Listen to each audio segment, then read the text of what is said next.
What is up, you guys? It's your girl, the real Mrs. J, and I wanted to come through real quick, you guys, and I wanted to tell y'all, one of the reasons why you shouldn't consider not voting for Kamala Harris. Okay, so we know that this country has a severe and serious illegal migrant issue, okay? And ever since Kamala Harris and Joe Biden have been in office, they have had more people in U.S. history to come across the border illegally, okay? I think it was to the tune of about 10 million, which is crazy. And what they have been doing is they've been investing money into these illegal immigrants. So when they do come over here, they're giving them housing, they're giving them money, they're giving them food stamps, and frankly, it's clogging up the system for people who actually really need it, who are paying freaking taxes in this damn country, okay? So there was speculations on who was in control of the border, right? So President Biden appointed Vice President Kamala Harris to be what is called the border czar. And the border czar is somebody who takes control, or they run the border. So if this lady cannot even keep that under control, how do we, the American people, think that she'll be able to handle this entire country? So the biggest part of it was she a border czar or was she not the border czar? I'm going to play these couple of quick clips, and then I'm going to come back with some commentary. Quote unquote border czar. Vice President Harris was not a border czar. Meantime, Vice President and border czar Kamala Harris facing some backlash. What he said about Harris and immigration was not true. She was never appointed border czar. And this will be her first visit to the U.S.-Mexico border region since she was appointed as the border czar by President Biden. People are going to have to counter the misinformation. You already hear folks talking about the border czar. She wasn't the border czar. President Biden tapped Kamala Harris, Vice President Kamala Harris, to be the border czar. Now, she wasn't the border czar. That's what Republicans labeled her. They were very critical of Kamala Harris, especially in her role as border czar. Now what she's up against is folks lying about her border record, calling her a border czar. Kamala Harris, who was appointed as the border czar. The Biden team didn't declare her the border czar. They wanted her to work on kind of the root causes of immigration. There has been so much criticism against Kamala Harris. You know, she was the border czar. Calling her sort of the border czar, which wasn't necessarily the case. So the border, if they weren't planning to address it in a major way, do not make her your border czar. She met with some of the Northern Triangle countries, but nothing has affected March 24th, 2021, Biden appoints Kamala as the point of contact for the border. To deal with it humanely and to stop what's happening.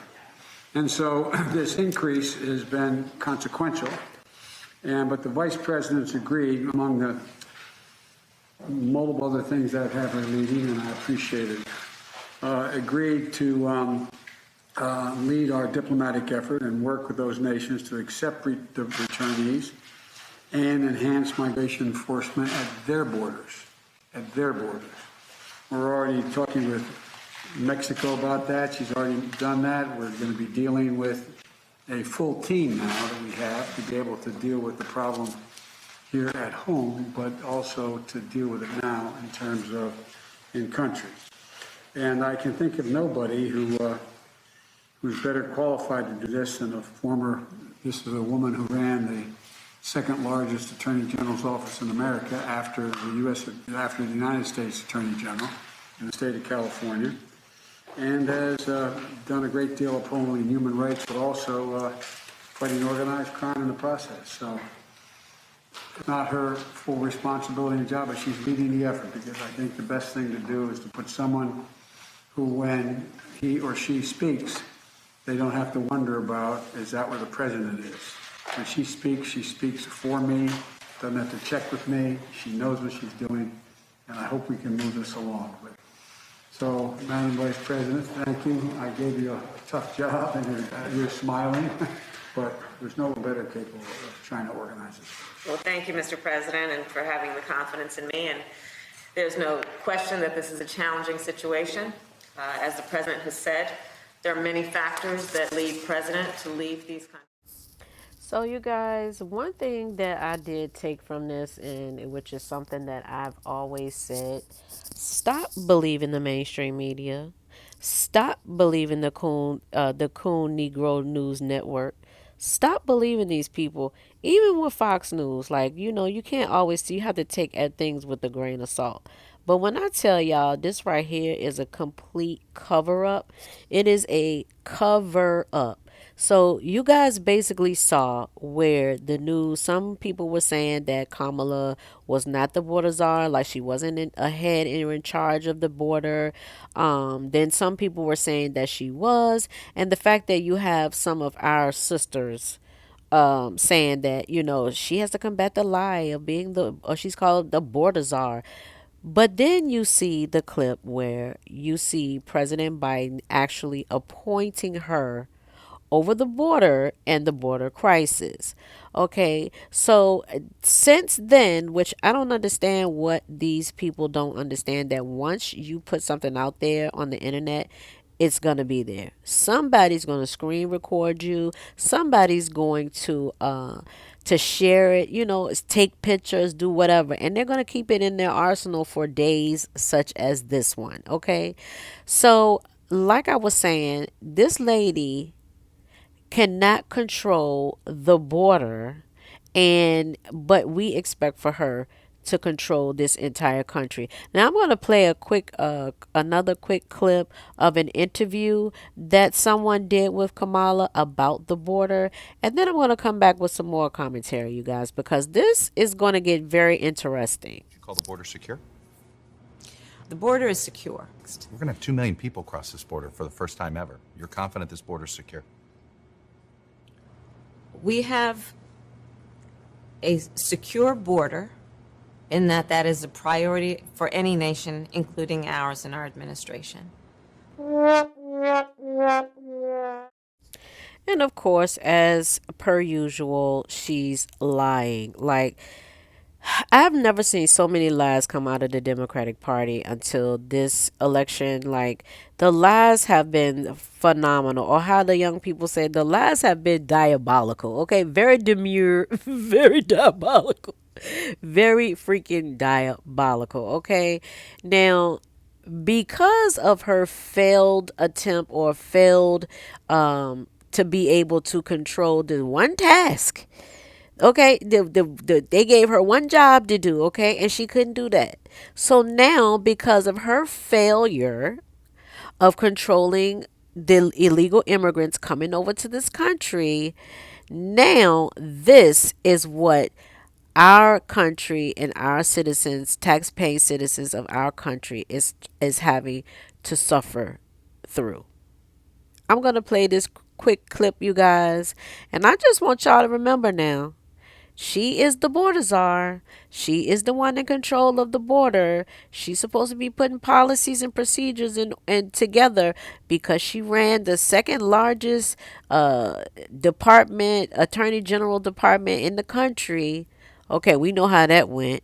But this is what the American people are suffering through right now because of these illegal immigrants coming over to this country. Coast to coast, Tren de Aragua, or TDA, was born out of Venezuela in a prison and has been linked to crime like this jewelry store heist in Colorado. News Nation obtaining a memo warning law enforcement that an estimated 1,000 TDA members have been given the green light to attack officers. News Nation's Alicia Nieves joins us now live from New York, where these gang members have actually shot at police. Alicia, how widespread is this gang? Yeah, Anna, good morning. This is a violent Venezuelan gang. It's infiltrated U.S. cities across the country from coast to coast, becoming more brazen and organized, according to authorities. In just the last 2 months, we have had at least 3 major incidents on the West Coast and here back on the East Coast. Just this past week, as a matter of fact, authorities have linked a member of Tren de Aragua's gang members to a violent June jewelry heist in Denver. In nearby Aurora, Colorado, the gang is accused of taking control of a local apartment complex, using it as headquarters of their operation. And the footage you're seeing in a second here actually shows lawyers, or what lawyers representing several apartment complexes say is the gang seizing control of these apartment complexes, leading to gang violence and numerous code violations. Now, throughout the country, police departments, as you noted a moment ago, warned that the gang leaders have given members in the U.S. the green light to shoot officers. And unfortunately, that memo coming after an incident happened already here in New York City in June. As you said a moment ago, 2 NYPD officers were shot by a man living out of a migrant shelter. That man, Bernardo Raul Castro Mata, after his arrest, actually identified himself as a member of Tren de Aragua and allegedly told police that he crossed the U.S. border, came to New York, and when he got to the shelter in the city, the 19-year-old was recruited by the gang to commit robberies and even given a gun. Now, Castro Mata also told investigators that gang leaders actually have been instructing a lot of their members here in the U.S., especially here in New York City, to bring guns into shelters, and they're able to do so relatively easily by utilizing food delivery services, because food is not scanned through the security system at these shelters. So this is obviously a growing concern, not only here in New York City, but again, across the country, from the West Coast to the East Coast. We do know federal agencies are on this and trying to work with local officials to curb this growing gang activity. Say what now? The borders are what? The borders are what? You said secured. But you have a whole Venezuelan gang that happened to get across the border, go into the migrant shelters now, got the nerve to be recruiting people and taking over. Okay, just taking over apartment buildings, taking over cities. Like, really? But this is who y'all want to run an entire country? Y'all want to just continue to listen to hope and change? Like, that's it? You just want your ears tickled? Because no one can name one thing that this lady has done. What is her credentials? What has she done? What has she done? What has she done since being vice president? Because, see, when you apply for a job, we need to know what your resume look like. We need to know what you did, how you accomplished it. We need like one of those star interviews, like situation, and then we need to ask you for some situations, and you need to tell us what you did in those situations to make the situation better. Like, we need to know. Inquiring minds need to know at this point. But then you got some folks that's coming on here and they trying to shame people for asking questions, or for people noticing things and speaking on it and warning others. But they want us to continue to play games. They want us to continue to run around and pick cotton on that Democratic cotton field. But I'm here to tell you, I ain't doing it. And nobody I know is doing it. So guess what? Anyway. So on that note, you guys, I love you. Don't forget to like, comment, and subscribe to this channel, The Real Mrs. J. And I will see y'all definitely on the next video, because we got some other things to talk about. Whoo, child. We got some stuff to catch up on. So I will see y'all in the next video. Peace. Nigga, the Venezuelans is taking over. They just jacked them? Oh, me. These niggas is out here tripping. Bro, damn, they done made a mess of shit.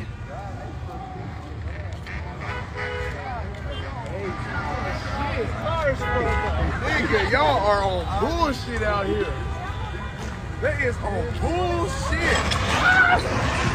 Oh, shit. What the f? Yeah, they're tripping. Nigga, they cracking off in the air and everything. They driving over the... Nigga, we almost just got hit.